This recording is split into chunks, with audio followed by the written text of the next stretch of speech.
माननीय न्यायालय का ध्यान मैं इसी बात पर विनम्रतापूर्वक आग्रह कराना चाहूंगा कि अगर आप इस अभियोजन की कथा का जजमेंट देखेंगे, निर्णय देखेंगे, आलोच्य आदेश देखेंगे श्रीमान, तो इसमें केवल 8 अभियुक्त बनाए गए हैं, 10 अभियुक्त नहीं बनाए गए श्रीमान। इन दो के संबंध में इस व्यक्ति ने बहुत स्पष्ट कहा है, ये तात्विक विरोधाभास की श्रेणी में नहीं है। इसने बताया कि इस व्यक्ति ने उसके सिर पर गोली मारी।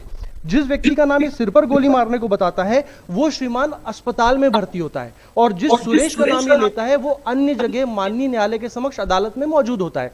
ये बताता है 10 लोग, 2 लोग बेचारे कहीं और पाए जाते हैं, और उसको बताता है कि मैंने अपनी आंखों से गोली मारते देखा, जबकि ये दोनों लोग घटनास्थल पर मौजूद नहीं होते हैं। श्रीमान, मार्शल कार जैसी कोई गाड़ी प्रकरण में जब्त नहीं हुई, घटनास्थल पर किसी भी प्रकार के खाली चले खोखे जब्त नहीं हुए, उसे पुलिस के द्वारा क्लीन चिट दे दी जाती है। जिस अभियोजन साक्षी पर ये विश्वास करते हैं उस अभियोजन साक्षी का साक्ष्य स्वयं अतिशयोक्तिपूर्ण, बनावटी, मिथ्या एवं रंजिश के आधार पर फंसाने वाला पाया जाता है। तुमने काफी अच्छा बोल दिया जी, थैंक यू। कमांड है तुम्हारा हिंदी भाषा में, उसके लिए हम सब जो है आपकी प्रशंसा करते हैं।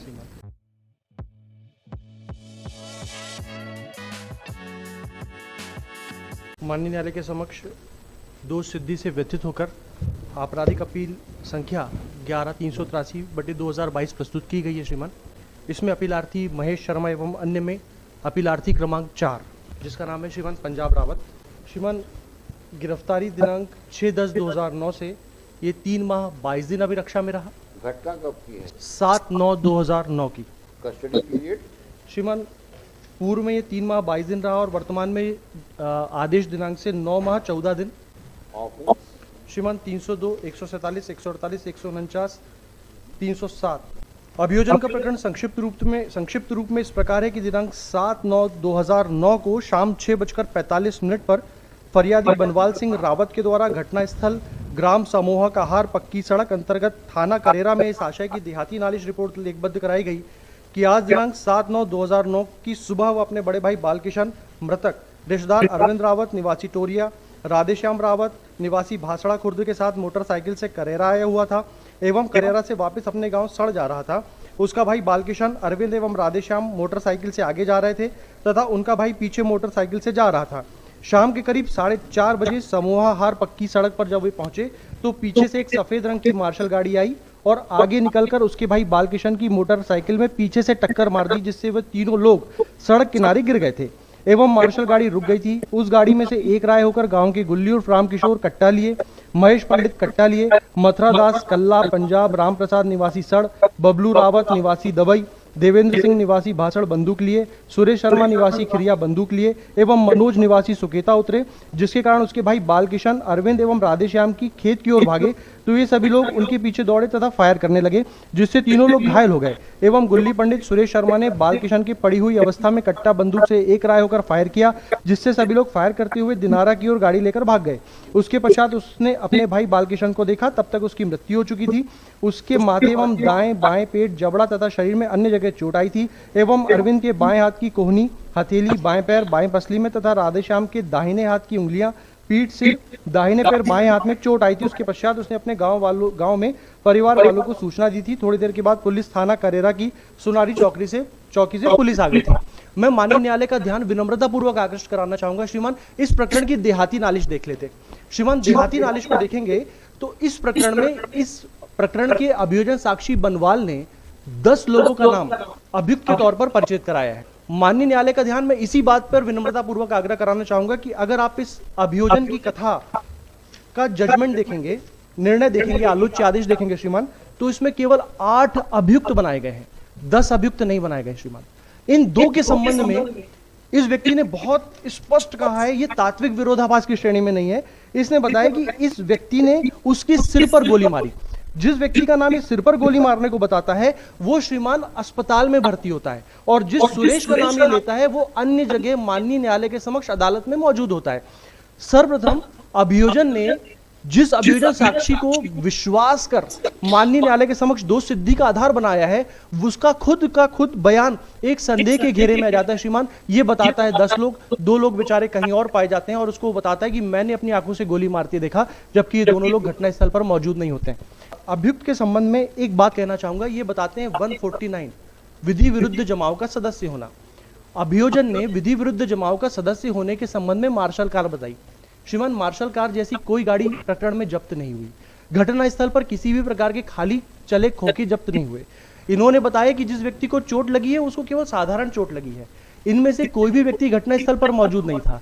अभियोजन के मुताबिक जहां पर विधि विरुद्ध जमाव का सदस्य होना बताते हैं वो तथ्य माननीय न्यायालय के समक्ष प्रदर्शित नहीं है। जिसको अभियोजन साक्षी बताता है कि मैंने अपनी आंखों से इसको गोली मारते देखा, वो व्यक्ति माननीय न्यायालय के समक्ष अपने आप को उसका कोई विचारण नहीं होता, उसे पुलिस के द्वारा क्लीन चिट दे दी जाती है। जिस अभियोजन साक्षी पर ये विश्वास करते हैं उस अभियोजन साक्षी का साक्ष्य स्वयं अतिशयोक्तिपूर्ण, बनावटी, मिथ्या एवं रंजिश के आधार पर फंसाने वाला पाया जाता है। ऐसी दशा में माननीय न्यायालय से निवेदन करूंगा कि जिस व्यक्ति के आधार पर माननीय न्यायालय के समक्ष प्रकरण पहुंचा है श्रीमान ये स्वयं संदेह के दायरे में है। ऐसी दशा में हम माननीय न्यायालय से दया के आधार पर पात्रता रखते हैं कि ये व्यक्ति अतिशयोक्तिपूर्ण, भ्रामक कथन, असत्य कथन से इसने परिचित कराया और इसके आधार पर हमें दोष सिद्धि अवलंबित हुई।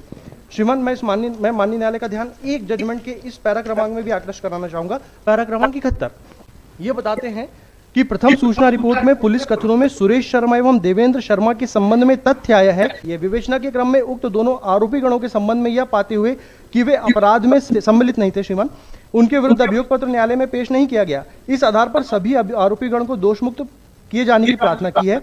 इस संबंध में न्यायाधीश हिरम्मा बनाम ब्रह्मा एवं अन्य असम राज्य AIR 1982 सुप्रीम कोर्ट पेज 1995 माननीय न्यायालय ने इस प्रकरण को डिस्कस किया अपने जजमेंट में। उन्होंने बताया है कि जहां आरोपी के विरुद्ध अभिलेख में साक्ष्य उपलब्ध हो उस आधार पर जिन आरोपियों को दोषमुक्त किया गया है उनके आधार पर अन्य आरोपी गणों का प्रकरण नहीं देखा जाना चाहिए। ऐसी दशा में इस आलोच्य आदेश में माननीय विचारण न्यायालय द्वारा स्वयं भी स्पष्ट किया गया है कि जो अभियोजन साक्षी जिसको बताया जा रहा है उसकी कथा के आधार पर अभियुक्त गणों को दोषी साबित नहीं किया जा सकता, फिर भी हमें दोष सिद्धि अवलंबित हो गई है। ऐसी दशा में भी माननीय न्यायालय का इस दोष सिद्धि के आदेश में हस्तक्षेप करने की मैं न्यायहित में प्रार्थना करता हूँ। श्रीमान देवेंद्र शर्मा और सुरेश शर्मा जो है जी, इनका नाम भले देहाती नालिशी में आया हो जी, लेकिन इसके खिलाफ चालान पेश नहीं हुआ जी श्रीमान, इसलिए नहीं हुआ क्योंकि अन्यत्र पाए गए। दीगर बात है जी, अब सवाल ये उठता है जी श्रीमान, देहाती नालिशी हो या FIR जी, ये दोनों ही चीज़ें जो होती हैं एक इंफॉर्मेशन होती हैं। जी श्रीमान, तो तुमने काफ़ी अच्छा बोल दिया जी, थैंक यू। अच्छा कमांड है तुम्हारा हिंदी की भाषा में जी, और बड़ी सदी में हिंदी में तुमने बहस करी, उसके लिए हम सब जो है आपकी प्रशंसा करते हैं। इसका मतलब ये नहीं हुआ कि आपकी बात मान जाएंगे, मैं क्षमा चाहूंगा श्रीमान, बात वही मानी जाएगी जो कानून में रहे। जी श्रीमान, तो जहाँ तक देहाती नालिशी का सवाल है या FIR है वो एक इंफॉर्मेशन होती है। जी, प्रोसिक्यूशन जब चालान पेश करता है तो उसका दायित्व है कि जो एलिगेशन लगाया उसको वो सिद्ध करे जी, और सिद्ध करने के लिए एविडेंस देता है। बिल्कुल, अब ये दीगर बात है उसमें कॉन्ट्रडिक्शन ओमिशंस आते हैं, जी, तभी आप 161 का बयान जो है जी, उसको कन्फ्रंट करते हो कॉन्ट्रडिक्शन के लिए, जी श्रीमान, जैसा कि एविडेंस एक्ट में दिया हुआ जी, है धारा 162 में। जी, तो उन सबको ध्यान में रखते हुए न्यायपालिका ये सेशंस कोर्ट ने उस पर निर्णय सुनाया है। जी, ये क्वेश्चन ऑफ मेरिट है जी, जिसको देखा जाएगा। आज की तारीख में आप पंजाब रावत के लिए हो, जी, अब पंजाब रावत के खिलाफ एलिगेशन है कि ये भी बंदूक लिए हुआ था, जी, ठीक है, जी, और लोगों के साथ में। जी, अब ये पंजाब रावत, उसमें गोली पंजाब रावत की लगी है, नशीद को नहीं लगी, किसी और की लगी जी, है, अन्य की लगी, जिसकी भी लगी है, लेकिन सबके खिलाफ एलिगेशन है कि इन्होंने फायर किया, जी, ये ना। तो अब अगर एलिगेशन फायर करने का है मतलब एक्टिव पार्टिसिपेशन है। श्रीमान, अब वो दीगर बात है कि आपकी गोली डिसीज को न लगी हो, जी, that can not be justification, क्योंकि आप 149 के में नहीं आओ, आप 149 में आओगे। 149 में जो लेटेस्ट केस लॉ है जी, वो कहता है हाई डिग्री ऑफ प्रोबेबिलिटी। जी श्रीमान, अब हाई डिग्री ऑफ प्रोबेबिलिटी को समझा जाएगा इन ए गिवन सिचुएशन, जी, ये क्या परिस्थितियां हैं। परिस्थितियों के अब जो परिस्थितियां दिखाई जा रही हैं, 3 आदमी मोटरसाइकिल से चले जा रहे हैं, चले जा रहे हैं श्रीमान, एक मार्शल गाड़ी आती है वो उसको पीछे से धक्का देती है, जी, वो तीनों गिर जाते हैं। बिल्कुल, मार्शल गाड़ियों को उससे गाड़ियों में उतरते हैं, जी, उतरने वालों में आप सबके नाम दिए गए हैं उसमें। जी, तो उस स्पॉट पे आपकी प्रेजेंस बताई गई, बिल्कुल बताइए, स्पॉट में आप उन्होंने चेस किया उनको बंदूक लेकर के, जी, और गन शॉट इंजरीज फायर करी, उसके रिजल्टेंटली वो आदमी होमोसाइडल डेथ का विक्टिम बन गया। अब ऐसी स्थिति में आज की तारीख में जहाँ केवल मात्र आप 11 महीने 13 महीने वहाँ रहे हो जेल में, ये हम कह सकते हैं कि आप निर्दोष हैं?